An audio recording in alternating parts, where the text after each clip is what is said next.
हक है, खैरात नहीं। कुछ देर पहले यहाँ पर एक बड़ा संवाद हुआ। मेरे साथ यहाँ पर टीएसपी क्षेत्र के अनुसूचित जाति वर्ग के लोग आए हैं और उनकी मांग है कि वहाँ पर जो आदिवासियों को आरक्षण है उसी के बुनियाद पर, उसी के बिहा पर तकरीबन जो दलित समाज है उनका भी आरक्षण को बढ़ाया जाए, 18% किया जाए।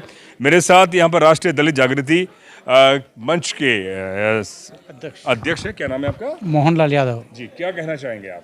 हम ये कहना चाहते हैं कि पूरे भारत में हर स्टेट में उसकी जनसंख्या के अनुपात में शेड्यूल कास्ट और शेड्यूल ट्राइब को आरक्षण दिया गया है, लेकिन राजस्थान एक ऐसी स्टेट है जहां पर 244 पैरा 5 लागू किया गया है, जिसमें अनुसूचित जाति का कुल राज्य में 2011 का सेंसस में 16% जो जनसंख्या थी उसे घटा करके दक्षिणी राजस्थान के 8 जिलों में डूंगरपुर, बांसवाड़ा, उदयपुर, प्रतापगढ़, सलम अभी बना है, प्रतापगढ़, चित्तौड़ और सिरोही और पाली, इन 8 जिलों में आरक्षण 16% से घटा करके 5% कर दिया सभी सरकारी नौकरियों में। इसके अलावा वहाँ पर लोकतांत्रिक अधिकार खत्म कर दिए। वहाँ पर शेड्यूल कास्ट का आदमी न सरपंच बन सकता है, न प्रधान बन सकता है, न प्रमुख बन सकता है। मतलब भारत का संविधान ही वहाँ खत्म है। वहाँ तो अप्रवासी लोग हैं। न वहाँ पर कोई नौकरी की कोई वैकेंसी निकल रही है, 5% भी नहीं दे जा रहा है। आरएस में एक भी वैकेंसी वहाँ नहीं है। टीएसपीआर में 5% विशेष आरक्षण जनजाति को है, लेकिन अनुसूचित जाति को नहीं है। इसके अलावा एक बहुत बड़ी समस्या ये है कि जो सरकारी भूमि है उसका आवंटन है वो दलितों को नहीं किया जाता, अनुसूचित जाति के लोगों को। अच्छा। वो अनुसूचित जनजाति को किया जाता है। अच्छा। वो इसलिए किया जाता है कि जो कमेटी में जो अध्यक्ष होता है वो सरपंच होता है या प्रधान होता है या प्रमुख होता है जब आवंटन करने के लिए। अच्छा। तो वो आदिवासी है। इसलिए विगत 27 सालों से न एक बीघा भी जमीन अलॉटमेंट की जा रही है एससी को, है न वहाँ जनप्रतिनिधि चुनाव लड़ सकता है। अच्छा। वहाँ 17 विधायक एसटी के हैं, 2 सांसद एसटी के हैं। तो वहाँ पर लोकतंत्र के अधिकार खत्म हो गए। आप वोट दे सकते हो एससी के, लेकिन आपको निर्वाचित होने का कोई अधिकार नहीं है। इसके अलावा राजस्थान में जो 18 जिले हैं वहाँ पर 25 से 38% जनसंख्या एससी की है, लेकिन वहाँ पर भी एसटी के लोग 12% रिजर्वेशन ले रहे हैं। उनका रिजर्वेशन वहाँ कई जिले ऐसे हैं कि जहाँ 3 से 7% रिजर्वेशन वहाँ जनसंख्या एसटी की है, लेकिन वहाँ 12% रिजर्वेशन ले रहे हैं। कोटा 12 है, वहाँ पर शहरी या जातीय आदिवासी है, उनको 25% रिजर्वेशन दिया जाता है और एससी को 8% दिया जा रहा है वहाँ। तो पूरा राजस्थान में ये कह रहे हैं 16% रिजर्वेशन मिल रहा है, 18% मिल रहा है। ये सब धोखा है, सब खोखली बातें हैं। राजस्थान में 9.8% ही रिजर्वेशन मिल रहा है वर्तमान में। कितने स्टेट जिले हैं तकरीबन जहां जो टीएसपी क्षेत्र की तरह जो 5% आरक्षण है? 8 डिस्ट्रिक्ट है। 8 डिस्ट्रिक्ट जो उदयपुर संभाग में उदयपुर संभाग में और कोटा संभाग के हैं। कोटा संभाग में आते हैं। हाँ। तो ये जो पूरा नियमावली है उसको चेंज करने के लिए विधानसभा में जो विधेयक है, हाँ, इसको राजस्थान सरकार करेगी, क्योंकि ये राजस्थान सरकार आज दिन तक न इसको विधानसभा में लाई है, न वो संसद में लाई है। दूसरी चीज के ये संसद में पारित नहीं किया जा सकता है, क्योंकि जो राष्ट्रपति ने जो नोटिफिकेशन जारी किया है या जो टीएसपी क्षेत्र है या अनुसूचित जो क्षेत्र है उसमें कहीं पर भी आरक्षण कम करने का, सरकारी नौकरियों में आरक्षण किस तरह से लागू करने का कोई प्रोविज़न नहीं है। ये सब पहले क्या था कि स्थानीय लोगों के लिए 5% लोगों लागू किया था, लेकिन इसके बाद में 16% जो आरक्षण था उसको ख़त्म कर दिया। ईडब्ल्यूएस की क्या स्थिति है वहाँ पर? ईडब्ल्यूएस में क्या है कि वहाँ ओबीसी का आरक्षण नहीं है। अच्छा। वहाँ टोटल 50% में कर दिए ये सब। जी। 50% में ओबीसी भी 50% में, जनरल भी 50% में। जो ईडब्ल्यूएस है उसको अतिरिक्त 10% मिला है। हाँ। 49.5% के अलावा। हाँ। तो क्या टीएसपी क्षेत्र के अंदर 10% ईडब्ल्यूएस को नहीं है? वो ऑलरेडी है। लेकिन किन लोगों को मिल रहा है? जो संपन्न लोग हैं। मेरे एक परिचित हैं, वो 50 करोड़ की असमी है, लेकिन वो ईडब्ल्यूएस में आरक्षण ले रहा है। उनका कोई न रेवेन्यू में उनकी किनकी इनकम है, उसके क्या है, कोई जांच नहीं, कोई नहीं, वो सीधे उनको तो आरक्षण दिए 10%। इसमें कमी कहाँ रह रही है? जो वहाँ के जो नुमाइंदे हैं वो सारे आप कह रहे हैं 2 सांसद आते हैं, 2 और 17 विधायक, 2 सांसद एसटी के आते हैं। हाँ, और 17 विधायक एसटी के आते हैं। एसटी का है, सभी जिला प्रमुख वही है, जिला प्रमुख वही है, प्रधान वही है, प्रमुख वही है, सरपंच वही है। तो मतलब वो तो आपकी आवाज उठाएंगे नहीं। क्यों उठाएंगे उनके? लेकिन हमारे जो नुमाइंदे हैं शेड्यूल कास्ट के राजस्थान के, वो गूंगे और बहरे बन गए हैं और एक भी आदमी नहीं है राजस्थान का और कोई सीएम ऐसा नहीं जो मेरे को व्यक्तिगत नहीं जानता हो राजस्थान का। वर्तमान में, भूतपूर्व में कोई केंद्रीय मंत्री नहीं होगा राजस्थान का जो मुझे व्यक्तिगत में उससे नहीं मिला हूँ जी। और सब आश्वासन देते हैं और झूठ बोलते हैं कि हम करते हैं, लेकिन वो तो यूँ कह रहे हैं कि अब तो हमारी कुर्सी जाएगी अगर हम कर देंगे यूँ। तो क्या आदिवासियों ने कभी आपकी इस अनुसूचित जाति की जो मांग है 18% आरक्षण की, उसको लेकर कभी आदिवासियों ने विरोध किया?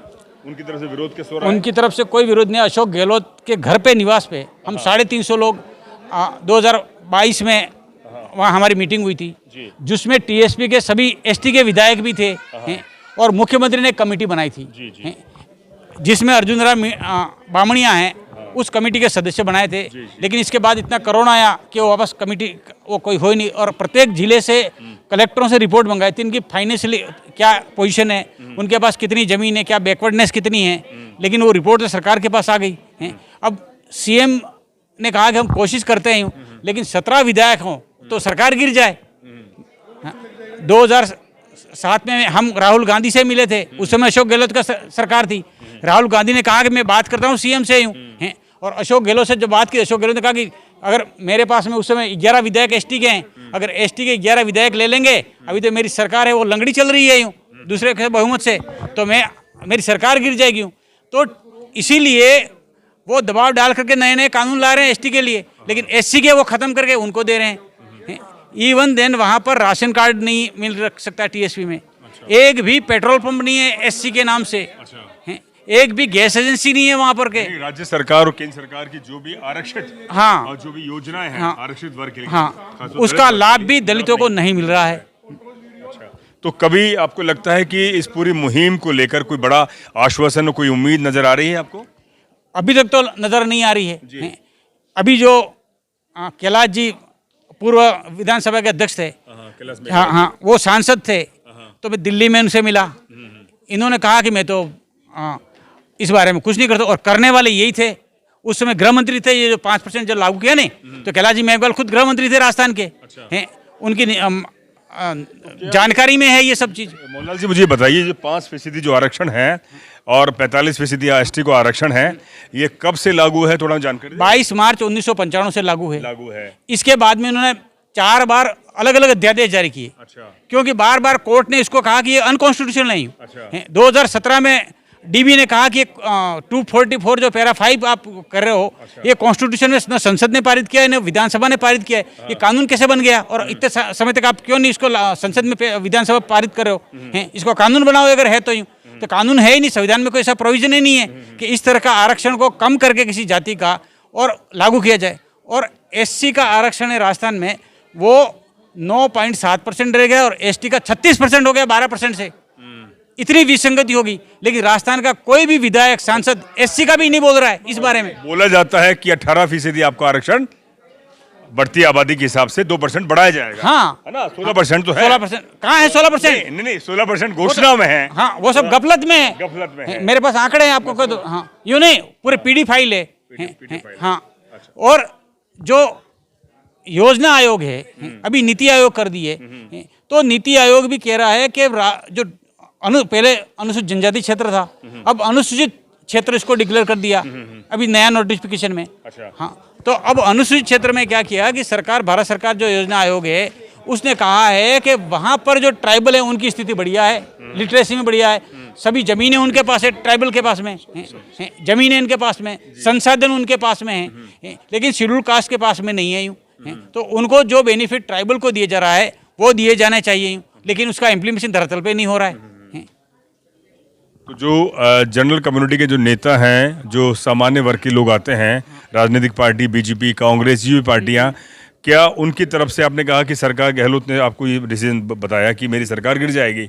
बीजेपी की तरफ से कटारिया वहाँ के एक मुखिया रहे उस क्षेत्र के, कभी ऐसा बड़ा आश्वासन या कुछ मिला कि हाँ जब हमारी सरकार आएगी तो हम कटारिया से की बात करो? मैं तो वसुंधरा खुद से मिला हूँ, 2 बार मिला हूँ वसुंधरा से।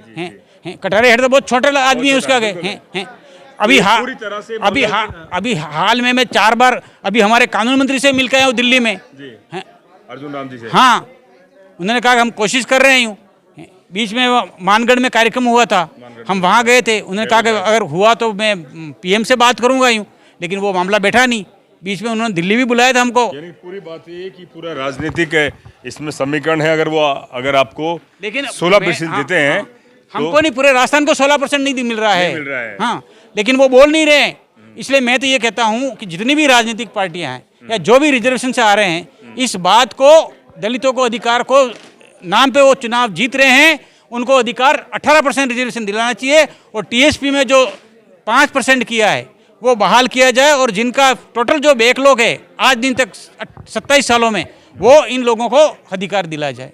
और राजनीति से जो वंचित किए गए हैं वो तो वहाँ से सब अप्रवासी लोग हैं, जिसको वोट देने का अधिकार नहीं है, लेकिन निर्वाचन होने का अधिकार ही नहीं है वहाँ तो ऐसे नागरिक वहाँ तो जिंदा हैं।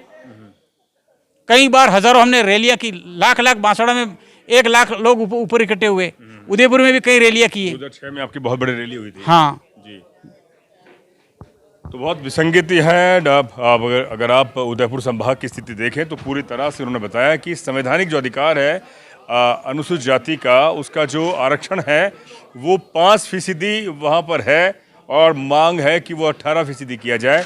और राजस्थान में ये आवाज़ उठती है कि 16% उन्हें आरक्षण मिला हुआ है, जबकि जैसे मोहनलाल जी ने बताया कि वो मात्र 9% है, और एसटी वर्ग को 36% आरक्षण वर्तमान में लागू है। तो इसी विसंगति को और इसी को लाभ को, इस अधिकार को लेने के लिए मोहनलाल जी जो राष्ट्रीय दलित अधिकार जागृति जो मंच है, उसके तहत वो एक बड़ा मोर्चा खोल रहे हैं, और सीधे सरकार से और सरकार के जो बड़े नुमाइंदे हैं उनसे भी अपनी आवाज़ को बुलंद कर रहे हैं। बहुत बहुत शुक्रिया, धन्यवाद।